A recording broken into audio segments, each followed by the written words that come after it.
vs. Blue is a long-running web series that uses assets from the Halo series. What started as a crass yet funny comedy series about a bunch of wacky fellas in a box canyon spiraled into an action comedy series with depth and nuance. I do want to cover the classic seasons one day, but all you need to know for today's subject is that Season 15 became a quality drop for the series and things were starting to get stale. 17 seasons of the same characters will inevitably lead to those characters to regress in development and become caricatures of themselves, so for Season 18, it was decided to try something new and experimental, which brings us to Red vs. Blue Zero. Red vs. Blue Zero was advertised as a refresh of Red vs. Blue, where new fans and old fans who missed out on the last few seasons can tune in and enjoy. A new cast of characters was introduced as part of this team called the Shadow Squad, along with a couple of returning characters like the fan favorite Carolina. As a fan of franchises that bring in a new cast and theming with every installment, I was excited to see Red vs. Blue take this approach to keep itself fresh. The creatives behind this new season said they wanted it to feel like a Saturday morning action cartoon in the Red vs. Blue universe, which is a concept that I swear was meant to appeal to me specifically. This season was also going to be fully animated, like how the flashback scenes in seasons 9 and 10 were.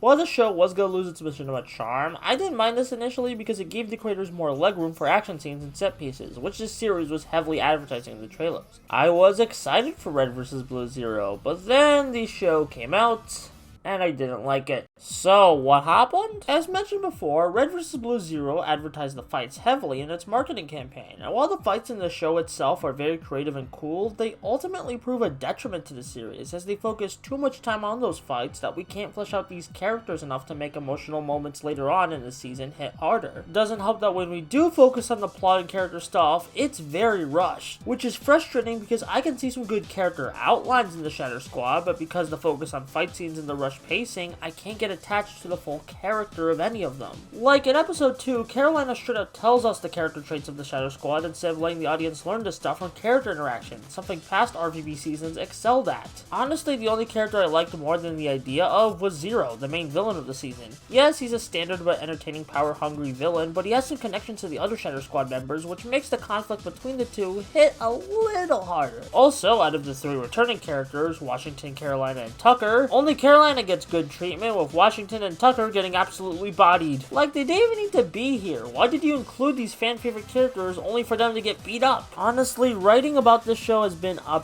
pain. Not because it's the worst thing ever, far from it. It's just that there's so much good ideas in here that are just not executed well. And I keep hyperfixating what it could have been instead of what it actually is.